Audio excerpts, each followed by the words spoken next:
Thank you very much, and thanks for the kind invitation to speak today. So I'm going to be telling you a little about a new technology, new assay that we've been developing that we think will have a very significant impact on patient outcomes in a number of areas and related to inflammatory conditions. It's an immune-based assay, so obviously very kind of follows on nicely from the most recent talk. Thank you very much. So basically, just a brief summary about who we are. Small startup, Oxford-based, developing a scalable point-of-care test for monitoring inflammatory disease. So it's a point-of-care test. It works tiny drop of blood, finger prick of blood, basically capillary blood, takes 10 minutes, and it can be used in a whole range of inflammatory conditions. So we've been focusing at the moment on sepsis. So a real clinical, very important area. I'll talk more about that in a second in terms of its the scale and the issue associated with sepsis. But we also have very strong clinical data using this in cancer, looking at the progression from stage 1 to stage 4 to metastatic disease. And what we've shown is that our biomarker can actually show that and show that that's happening in real time effectively. It's the first time anyone can really do that. So this is really, we think, quite disruptive. It's innovative. We got strong patent protection in using it. So I'll talk to you a little about that. Our focus right now is hospital and clinic use, but it will have use in the home as well. So home monitoring down the road. We have a very strong team, very strong clinical advisory board as well. And the key thing is we've got very strong data. We've got 10 studies we've completed already, or that are in progress, or that have been completed with over 600 patients. So we've got strong clinical data that demonstrates this and the importance of this. So a little bit about it. So it's a 10-minute finger prick test. So as I said, you take a tiny finger prick of blood, and what we're looking at is a class of white blood cell called neutrophils, the most common white blood cell, actually. These are the first responders in infection and in issues that impact, for example, injury. Neutrophils are the first cells that actually go to that site. Their job is to kill invading pathogens. So they do it by producing what are called reactive oxygen species. That's what they're programmed to do, ROS. ROS is what they do. And the key thing about ROS is many clinicians over the years have said, I wish I could measure this in a simple format. Right now, and I'll tell you in a second, I'll show you what you have to do right now. It's about a 3-hour process. Our technology transforms that, turns it into a 10-minute test. We basically are able to look at this neutrophil function, the capacity to produce reactive oxygen species, and we are linking that to disease progression in a range of inflammatory conditions. So what we've shown is that as ROS increases, or as disease severity increases, we can see that as the capacity of these neutrophils to produce ROS, that increases. As I say, it's very simple, it's rapid, we've got very good data in terms of sensitivity and specificity, broad usage, very easy to use down the road as well. So just to show you at the moment, if you wanted to measure neutrophil-mediated ROS, it's about a 3-hour process. It requires a lab, flow cytometry, need an expensive technician. It's very low throughput. It's a slow process. What we have now is a 10-minute process. It's affordable. It's point of care. It can be done right next to the patient, and it's very easy to use and easy to administer. Just a little bit about the science associated with this. So effectively what we're doing, and this all came about during COVID. This is when we had an assay that we had been developing for a completely different use, for use as a wellness tool. And during COVID, we repurposed that. We tweaked the reagents. We tweaked the technology a little bit to see, and we wanted to see, could we use this in COVID to monitor COVID patients? And that's what we were able to do. So effectively what we're using the capacity, the natural programming of neutrophils, which are to produce these ROS, and we're using that as the key biomarker. And other people have tried to do this, but they've never been able to do it. And we were able to do it using very specific reagents that we've developed and patented. One thing just to note, these down at the bottom, the neutrophil extracellular traps, that's an important area. A lot of researchers starting to look at NETs, they're called, and they have been linked to a number of inflammatory issues, including certain cancers, including sepsis. And what we see is that ROS production scales very, very closely with the production of these so-called NETs. So this is one of the most important things about this. And so at the moment, if you're monitoring most inflammatory conditions, certainly like sepsis, one of the key biomarkers that's used is something called C-reactive protein. It's a protein manufactured in the liver. And the key thing about CRP is you can see the gold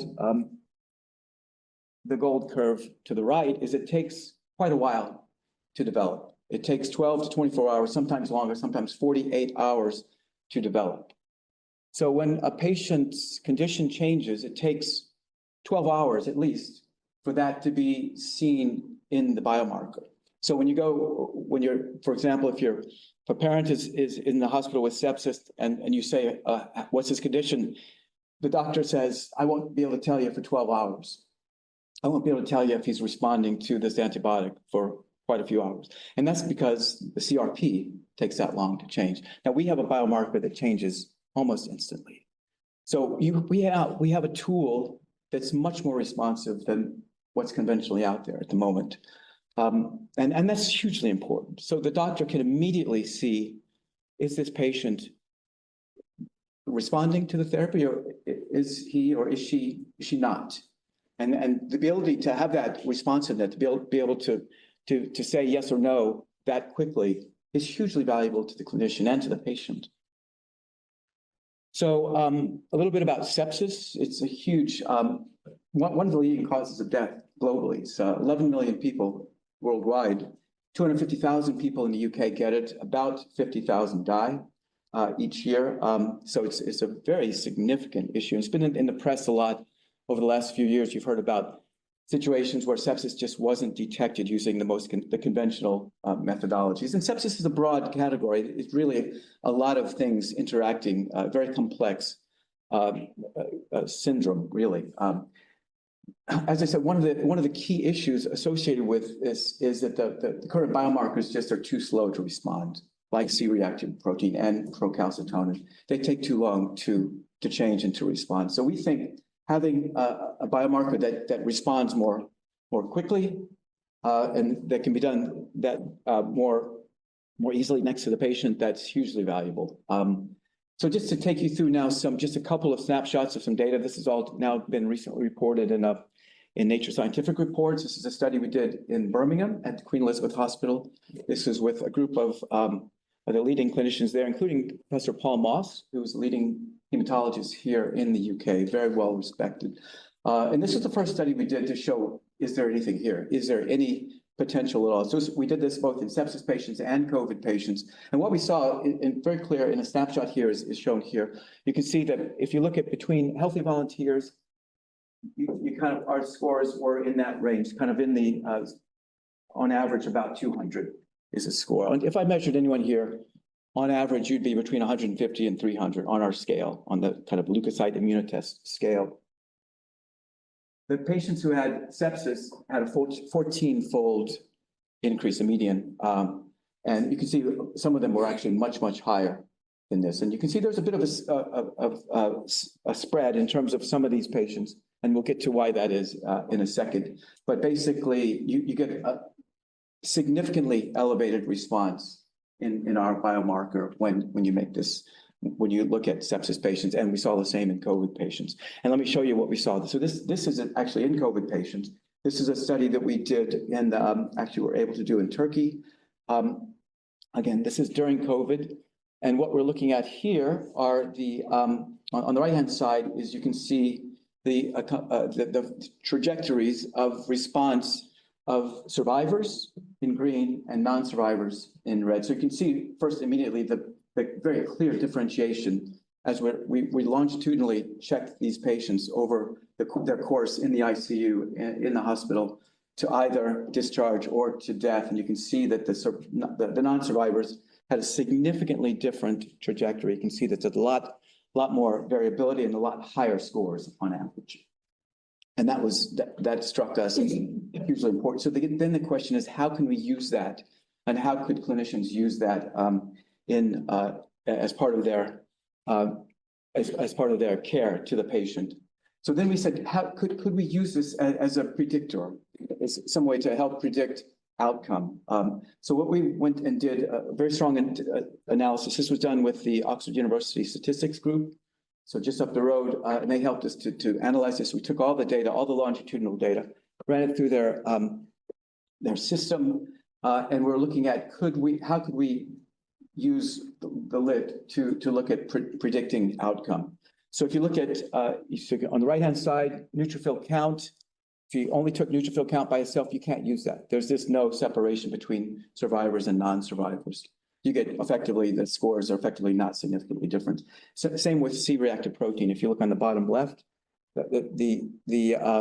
between non-survivors and survivors, there's not really a significant difference. There's too much overlap. When you look at LIT by itself, in this study, you can start to see a little bit of separation between the two curves, between the survivors and non-survivors. But what we saw that was really interesting was when we take that LIT score and normalize it by neutrophil count, and we saw a very, very clear separation. And this was published a year or so ago in Intensive Care Medicine. This has got a lot of clinicians very excited. Obviously, COVID is one thing, but the key thing is how can we transfer this to other diseases or conditions that are affecting us right now, and that's where it's important. I won't have time to go to this too much other than to say that we think that we have something very strong in terms of its competitive advantage against current technologies, both point of care tests that are out there, including things like lactate, which is often used in a sepsis situation. You can see obviously procalcitonin and C-reactive protein. We've talked about that. Blood cultures are the standard way of doing a confirmation in terms of sepsis, but that takes at least 24 to 48 hours, so it's way too long. Again, we think LIT will have it in terms of the patient pathway for sepsis. We think it has a number of areas where it could be used. It could be actually used very early in early warning signs. You could use LIT. Certainly, once you're getting in, for example, a triage in an ambulance setting, it could be used certainly in the A&E. So when they come into the accident emergency, we're just about to start a study funded by NIHR, so Eye for Eye Connect study that's going to be done in conjunction with the A&E group up at the John Radcliffe in Oxford, looking at can we use this tool in the A&E setting, and can it offer clinical advantages in terms of benefits for patient outcome, in terms of stratifying patients, risk stratification, which is hugely important in an A&E setting. There are a number of other areas. I don't have time to go into too many details, but just to kind of point out, it's not just sepsis, other inflammatory conditions where this will have huge impact. Things like ARDS, COPD, we've talked a little bit about. I think someone talked about arthritis. So I know there's some people doing some work in arthritis here.